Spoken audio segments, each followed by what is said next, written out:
Buenas noches. Vamos a continuar con el curso. Este, recordemos que eh, nosotros estábamos viendo lo que son las bases de la demostración. Entonces, dentro de justamente la parte lógica, axioma, teorema, corolario, ver la lógica contrapositiva, etcétera, las reglas de la negación, cuantificadores, todo es como una parte muy abstracta de lo que queremos. Nosotros nos vamos a enfocar en lo siguiente. Entonces, imaginemos que tenemos lo siguiente. Estamos sentados en la cama de en la sala de nuestra casa.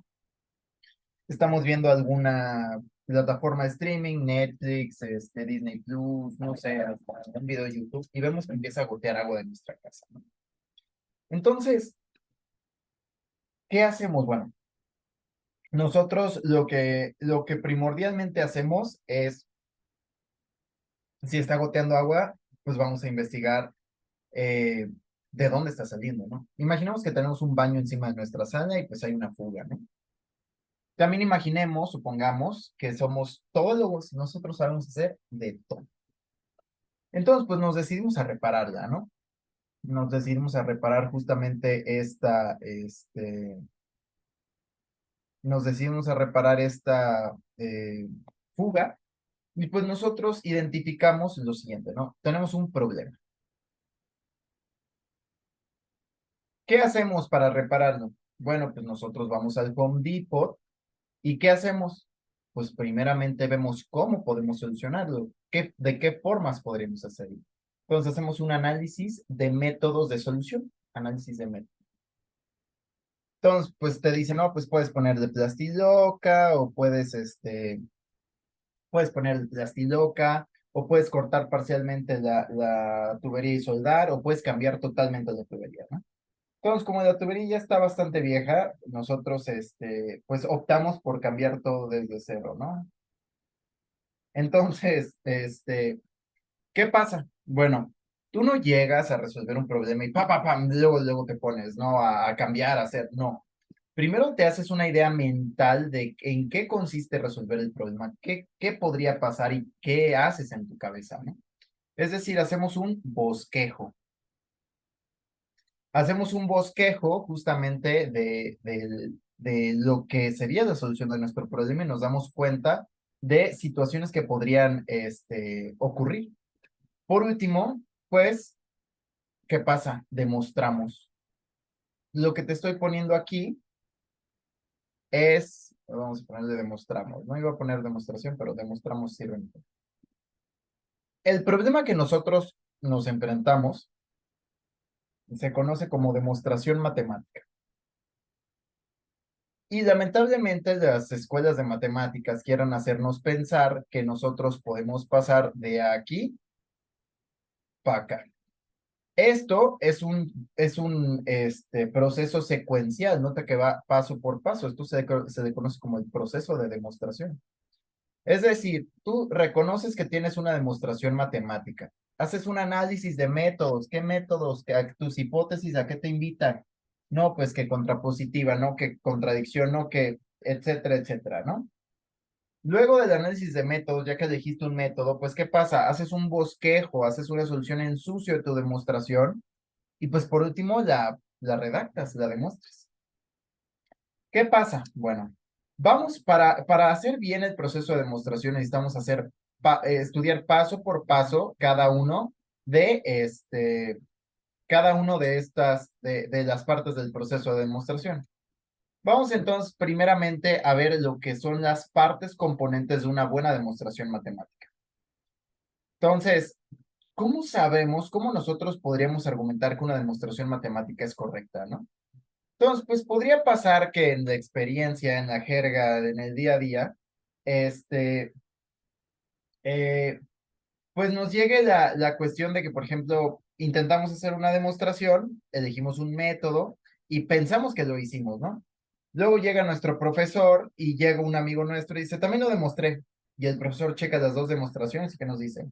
No, pues las dos demostraciones son correctas. Pero tú checas su demostración y pues procedió por otro método, hizo otra cosa. Claro, llega al mismo resultado, o sea, y está bien aplicado el método y prueba lo que quiere, pero usa otras variables, usa otras partes. Entonces, ¿cómo supo el profesor que era correcta? Bueno, la demostración trabaja bajo premisas básicas, así como, ¿cuál es la premisa básica de una salsa picante? Pues que pique, ¿no? Si no pica, no es una salsa picante. Puede ser salsa catsup o puede ser, no sé, lo que tú quieras, ¿no? Salsa mostaza, no sé. El punto es, para una salsa, pues su premisa básica es que pique, ¿no? Luego, su premisa básica es que pique. Lo mismo con la demostración matemática, ¿no? Entonces, por ejemplo, bueno, si nosotros nos acordamos de la película de Ratatouille, ¿cuál era la premisa básica, no? ¿Cuál era el lema de Gusteau? Pues todos pueden cocinar, ¿no? Entonces, ¿cuál es el lema de la demostración matemática o qué es lo que nos dicen los grandes matemáticos? Todos pueden demostrar. ¿Qué se necesita para demostrar? Bueno, lo que se necesita para demostrar, pues es simple y sencillamente, cumplir las premisas básicas, ¿no? Eso es lo esencial, ¿no? Como buena historia de Disney, toda demostración matemática tendrá un inicio, un desarrollo y una conclusión, donde claramente en esto va envuelto que, en esto va envuelto que justamente se partió de lo que se sabía y se llevó a lo que se quería. Es decir, mediante justamente argumentaciones lógicas se llega a probar lo que se quiere, o sea, lo que el método demanda de manera correcta. Ahora, toda demostración matemática tiene acceso a las hipótesis, ¿no? ¿Y a qué nos referimos con esto, no? Bueno, el acceso a las hipótesis se ve de la siguiente manera, ¿no?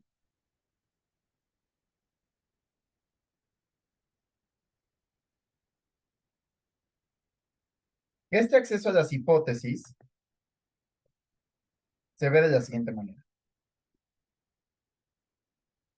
Imaginemos, o bueno, todos los teoremas a los que nos vamos a afrontar de aquí hasta que terminemos la carrera, pues sucede que ya han sido resueltos no por una, ni por dos, por cientos de personas.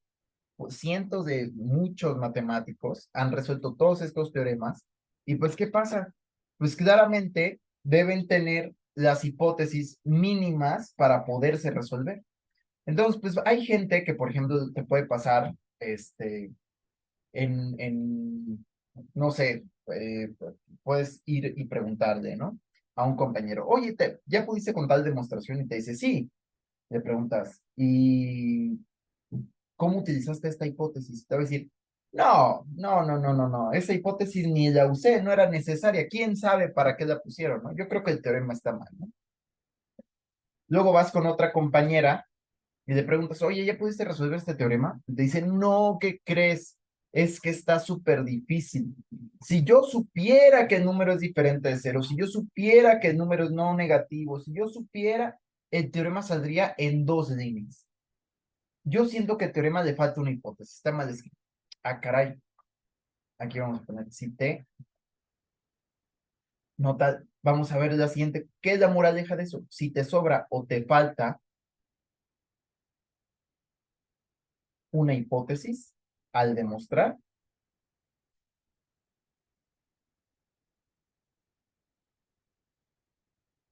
entonces tu demostración está mal.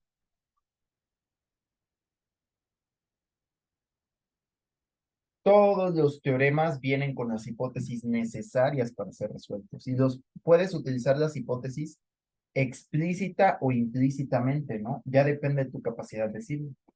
Por último, una buena demostración matemática tiene estructura, es decir, tiene cohesión, adecuación, coherencia, es decir, tiene una buena redacción.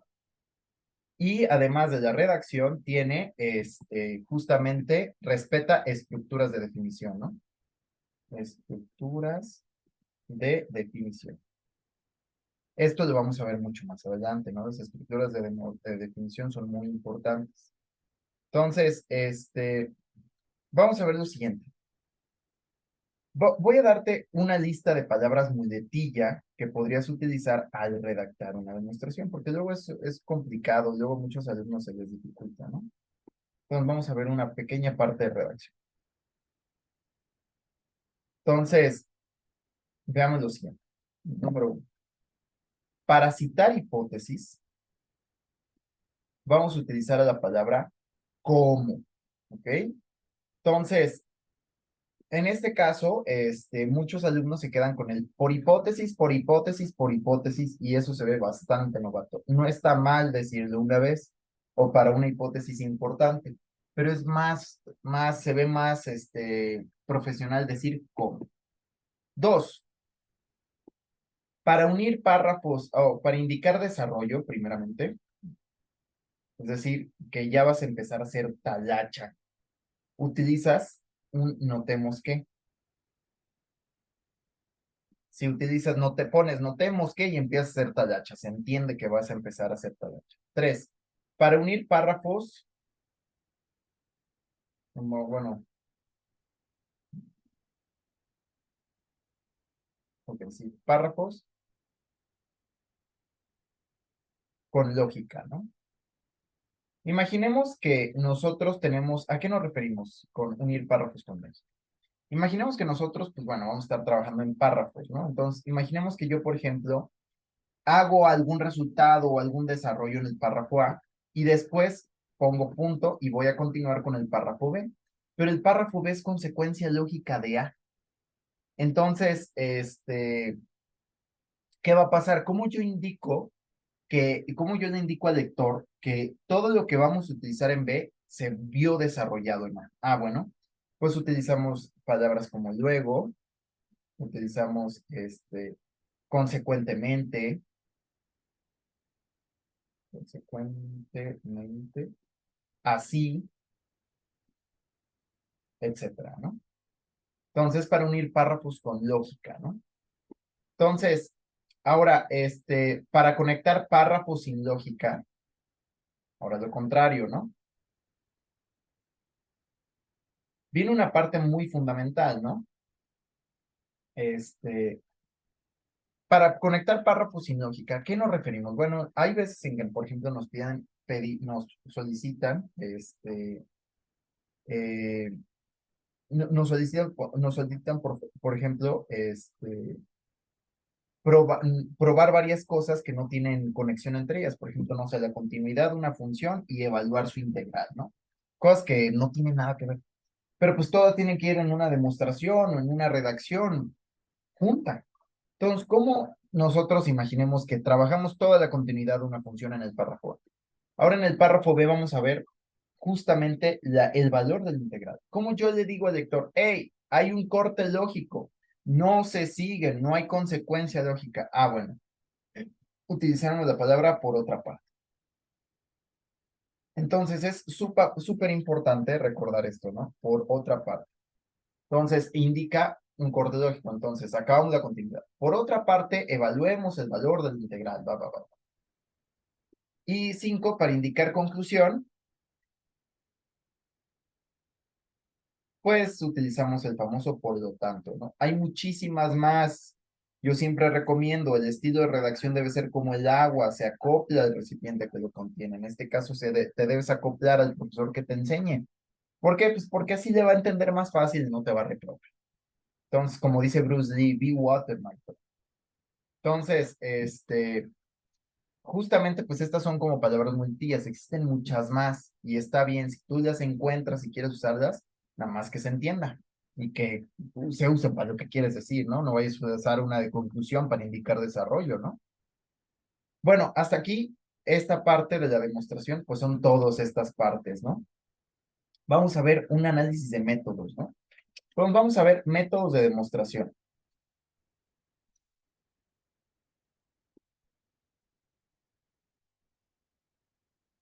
Vamos a ver métodos de demostración. Los métodos más comunes se pueden clasificar en cuatro. Entonces, número uno, directos, donde directos, pues valga la redundancia, está el directo, que es el famoso P implica Q, y el indirecto. Ah, no, perdón, y la contrapositiva, esos son los dos directos. Y la contrapositiva, que es no Q implica no P. ¿Por qué se llaman métodos directos? Se llaman métodos directos porque te dicen dónde estás y a dónde quieres llegar. Entonces te dicen, ¿qué crees? Estás en pueblo P y quieres llegar a pueblo Q. ¿Qué es lo que tienes que hacer? Conectar mediante argumentos lógicos un caminito que conecte de aquí para acá.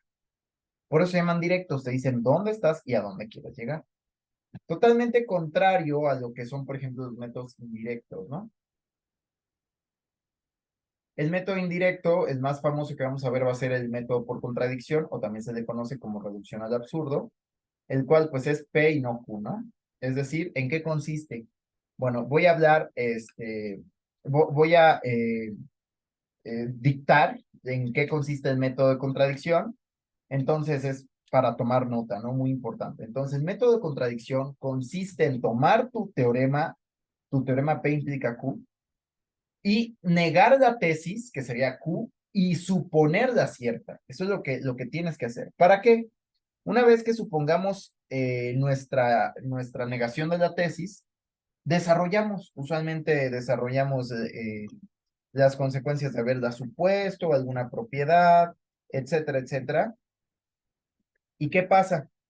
Bueno, lo que debemos llegar es a una contradicción o que ese supuesto de haber supuesto que la negación de la tesis era verdadera, pues nos conlleva una contradicción en algún resultado verdadero conocido.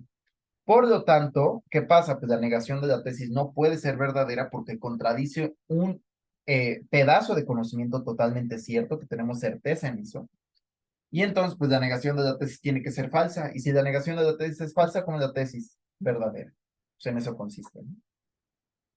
Están los métodos inductivos, donde los métodos inductivos, pues es de inducción débil y de inducción fuerte. Y por último están los métodos por construcción.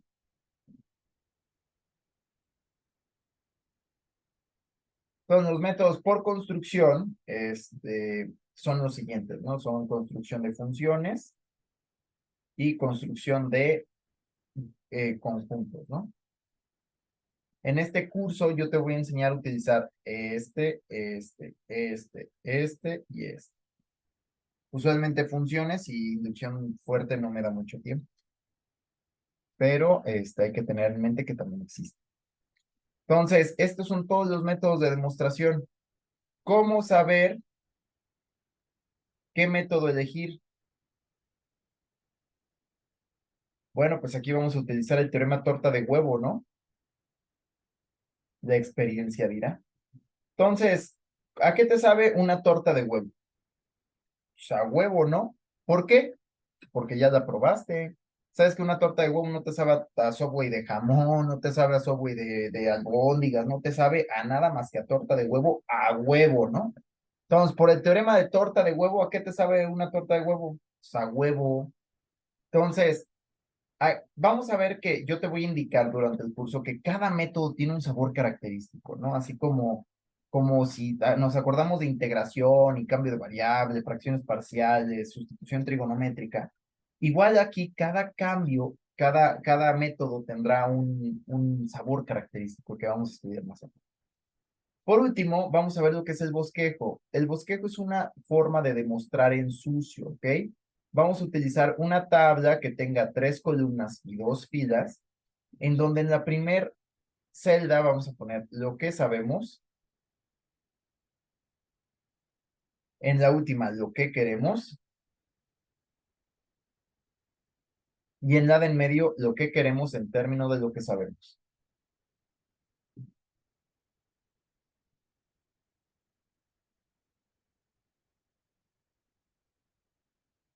Entonces, en el inicio, en la primera casilla, vamos a utilizar o vamos a poner todas las hipótesis e información rascada que podamos nosotros recuperar, que nos puedan ayudar a conectar ideas. Aquí vamos a utilizar vamos a poner todas las tesis y el desarrollo de estas.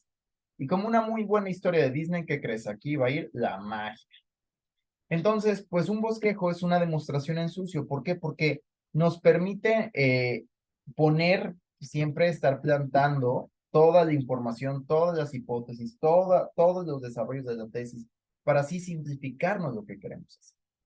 Entonces, bueno, esto serían las bases de la demostración. Hasta aquí terminamos las bases de la demostración. ¿Qué quedaría? Bueno, ya quedaría empezar a aplicarlo. Sería todo por hoy. Cambio y fuera.